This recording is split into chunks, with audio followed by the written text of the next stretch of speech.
तो भगवान को मानना और चीज है, और भगवान की बातों को मानना ये अलग, ये बड़ी बात है।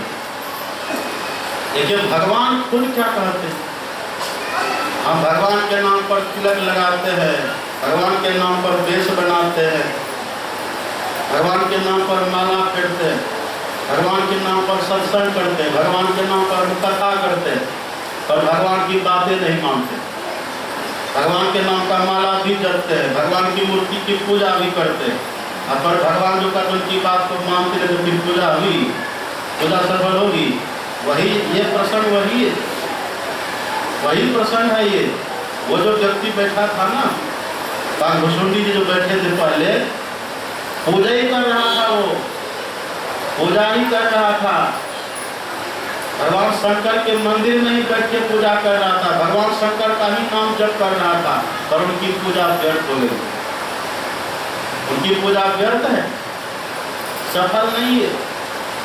और भगवान के नाम पर वेश बनाते, भगवान के नाम पर तिलक टीका लगाते हैं, भगवान के नाम पर हम माला पहनते हैं, भगवान के नाम पर हम वेश बनाते हैं, और भगवान के नाम पर मंदिर बनाते हैं, बहुत कुछ करते हैं, और भगवान की बातें को नहीं मानते। हम कैसे सफल होंगे? देखिए भगवान खुद क्या कहते हैं, आप पढ़िएगा मुक्ति को उपनिषद, उसमें राम भगवान ने हनुमान जी को उपदेश किया। पहले तो भगवान हनुमान जी से ये कहते हैं, बहुत शास्त्र कथा कंठा मंथे नृत्य, हे पवन तन हनुमान, बहुत से शास्त्रों को मध्य से क्या मिलेगा, अधित चतुर्वेदान सब शास्त्रा निर्णय का साथ ब्रह्म तत्व न जानाति धर्मी पात्र सब यथा। हे हनुमान, ये वेद वेदांत पर फिर अधिक चतुर हो जाने से क्या मिलेगा? तो क्या करें? भगवान कहते ब्रह्म तत्व को जानो, ब्रह्म तत्व का अनुभव करो, ब्रह्म को पहचानो, ब्रह्म को जानो, ब्रह्म का साक्षात्कार करो, ब्रह्म का दर्शन करो। और नहीं करेंगे तब तो भगवान कहते तुम तब कलसी के समान हो। कलसी आप देखे कि नहीं? कलसी देखते हैं ना, आप कलसी को खीर में भी डाल देते हैं, अब कलसी को रसगुल्ला में भी डाल देते हैं, अब कलसी को 56 व्यंजन में डाल देते हैं। अब कलसी से पूछिए, कलसी जी आपको रसगुल्ला कैसी लगी? कलसी कुछ बताएगी? कलसी आपको खीर कैसी लगी तो बताएगी वो? वही राम भगवान कहते हनुमान ब्रह्म को जानो, यदि ब्रह्म को जान लिया तब तो ठीक है, और नहीं जाना तो तुम कलसी के समान। हनुमान जी ने पूछा कि भगवान, हे प्रभु, यदि ब्रह्म को जानेंगे तो क्या होगा? यदि ब्रह्म का दर्शन कर लेंगे, ब्रह्म का दर्शन साक्षात्कार हो जाएगा तो क्या होगा परिणाम? तब भगवान ने कहा, दर्शना दर्शने हित्वा शब्द केवल रुकता। पढ़िए लिखा, इसको हमारे सदगुरु महाराज ने सत्संग में उद्धृत किया। दर्शना दर्शने हित्वा स्वयं केवल रुकता जग आस्ते कपि साधुल ब्रह्म सब ब्रह्म स्वयं। एक पवन तनय हनुमान, वहां तक महर्षि वाल्मीकि उनके सामने कह रहे थे, यहाँ खुद भगवान ने वही कह रहे। तो भगवान कहते हे हनुमान, जो दृश्य और अदृश्य के परे जाकर के, दृश्य किसको कहते? दृश्य का मतलब होता है अंधकार और प्रकाश, दृश्य का मतलब अंधकार और प्रकाश, और अदृश्य का मतलब शब्द। अब 3 पर्दा है कि नहीं? 3 पर्दा है। घूंघट का पट खोल नेत्रों को पीर मिलेंगे, ये घूंघट पट पट करते पर्दा, तो कितना पर्दा है? रोज हम लोग गाते, रटा दिन को गुरु महाराज जी रोज गाते, क्या गाते हैं? हटतम प्रकाश व शब्द पट त्रय। 3 पर्दा है ना, हटतम प्रकाश व शब्द पट त्रय, जीव पर है छार, जीव के ऊपर है, इसलिए ईश्वर का दर्शन नहीं होता।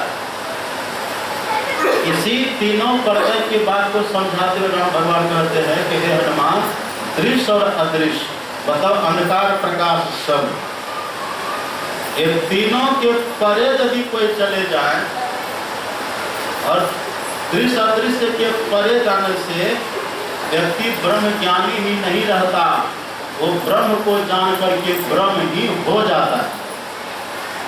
और बोल रहे बात, और बोल रहे हैं,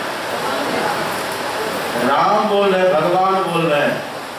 तो भगवान की बात को माननी चाहिए कि भगवान के नाम पर कथा करने वाले कथाकारों की बात को माननी चाहिए? किनकी बात को माननी चाहिए? भगवान कहते हैं जो दृश्य और अदृश्य के परे जाकर के जो ब्रह्म को जान लेते हैं, तो भगवान का जो ब्रह्म ज्ञानी ही नहीं, वो साक्षात ब्रह्म ही हो जाते हैं। राम भगवान का वचन है, वो ब्रह्म ही हो जाते हैं। और भी आप पढ़िएगा, यथा नद्यः संगमाना समुद्रस्थं गच्छन्ति नाम रूपे विहाय तथा विद्वान नाम रूपात् विमुक्तः परात्परम पुरुष मुपैति दिव्यम। जैसे कोई नदी है, जैसे मान लीजिए गंगा माँ, गंगा नदी, तो गंगा है ना वो, अब वही गंगा जब बहते बहते चलती चलती गंगा सागर में जाकर के मिल जाती है, तो वो गंगा गंगा रहती है। न तो गंगा का रूप रहा, न तो गंगा का नाम रहा। नाम और रूप दोनों को छोड़ करके वो सागर से मिलकर के सागर ही हो जाती है। ऐसे ही उपनिषद के ऋषि कहते हैं, जो नाम और रूप दोनों को छोड़ करके अब परमात्मा से मिल जाते तो परमात्मा ही हो जाते। हाँ, किस जीव को परमात्मा नहीं कहना चाहिए, किस जीव को भगवान नहीं कहना चाहिए? ठीक से लोग पढ़ते नहीं, सुने ना पाठ में भी, कौन जीव ब्रह्म के समान नहीं है? सुने पाठ में, माया बस परिच्छिन्न जड़, जो माया के वशीभूत जीव है ना, जब तक तब तक वो ब्रह्म के समान नहीं हो सकता। और जब तक परिच्छिन्न है, परिच्छिन्न का मतलब होता है अंश, जब तक वो अंश रूप है ना, तब तक वो ब्रह्म के समान नहीं हो सकता है। और जब तक वो जड़ है, जब तक जड़ है, जरावरण में पड़ा हुआ है, तब तक उसको हम ब्रह्म नहीं कर सकते। जब तक जरावरण में है, जब तक माया के बस है और जब तक अंश रूप है, तब तक यदि आप किसी को ब्रह्म कहते हैं, ये ब्रह्म कहना भी एक कल्प तक नरक में रहने के समान भयंकर दुख देने वाला है। उसके लिए है ये बात। यदि संत सदगुरु महाराज को ऐसा नहीं कहिएगा तो खतरनाक है। इसलिए शंकर भगवान कहते हैं, मानहु संत अनंत समाना। संत को परमात्मा की तरह मानिए, उनको कभी मनुष्य नहीं समझिए। अब मनुष्य समझेंगे तब वही दिन को यम न्योता दिया हो हमरे मेहमान, फिर मेहमान बनिएगा। आगे जब के फंद महादुखी संसार में, आगे जब का फंद, आगे जब का फंदा लगेगा। अब वही हुआ उसके साथ। भगवान शंकर नाराज हो गए। भगवान शंकर ने कहा, इसने संत सदगुरु का अपमान कर दिया, इसने संत सदगुरु को मनुष्य समझ लिया। शंकर भगवान कुपित हो गए। संत सदगुरु जो गुरु महाराज उधर से आए थे ना, उनको कुछ नहीं है मन में। उनको आगे चलो बैठा है तो बैठा है, इस पर संत महात्मा ध्यान देते हैं, वो इस पर ध्यान नहीं देते। आशिक मस्त फकीर भया दो क्या दिलगिरी कण मन में, कोई पूजत फूलन मालन से सब अंग स्वर्ण लगावत है, वो लोग निरादर काय करे मन धूल बरावत है तन पे। उनको कोई मतलब नहीं रहता। माला पहना दीजिए तब भी ठीक है, और भाला लगा दीजिए तब भी ठीक है, फूल चढ़ा दीजिए तब भी ठीक है, और सूल भी भोग दीजिए तब भी कोई फर्क हो, ठीक चक्कर कुछ नहीं करेगा। ये होते हैं संत सदगुरु। इसलिए कहते हैं, वज्रादपि कठोरानी मृदुली कुसुमादपि। उनको तो कुछ मन में नहीं हुआ, उनके मन में कोई हर्ष शोक नहीं होता है। सो दयालु नहीं कहे कछु पूर्ण रोष लवलेश। उनके भीतर कोई रोष नहीं, जरा सा भी क्रोध का लेश नहीं।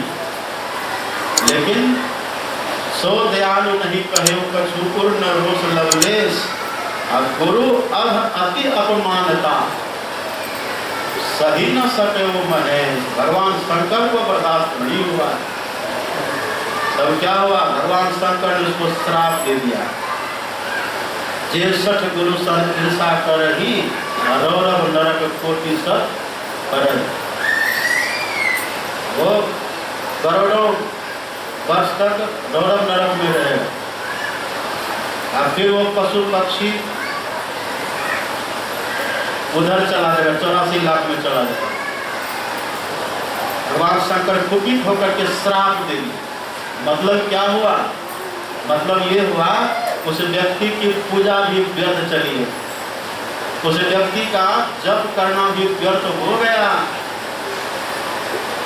इसी बात को संत कबीर साहब कहते, गुरु बिनु माला फेरता, गुरु बिनु करता दान, गुरु बिनु सब निष्फल गया। जो वेद पुराण गुरु बिनु जप तप दान व्यर्थ व्रत, तीरथ फल नहीं ताता। लक्ष्मी पति ने सिद्ध गुरु बिनु वृथा भी जग जाता, सब व्यर्थ चला जाता। लेकिन रियल बात है, गुरु होना चाहिए, गुरु नहीं। गुरु की परिभाषा क्या है, जो संत सदगुरु है उसकी परिभाषा ये कि बस जो ईश्वर को पा करके ईश्वर ही बन गए, वो है गुरु।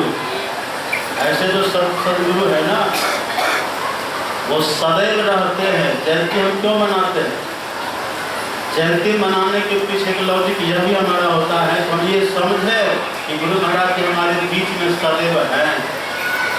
वो कहीं जाते हैं, वो कहीं कभी नहीं जाते।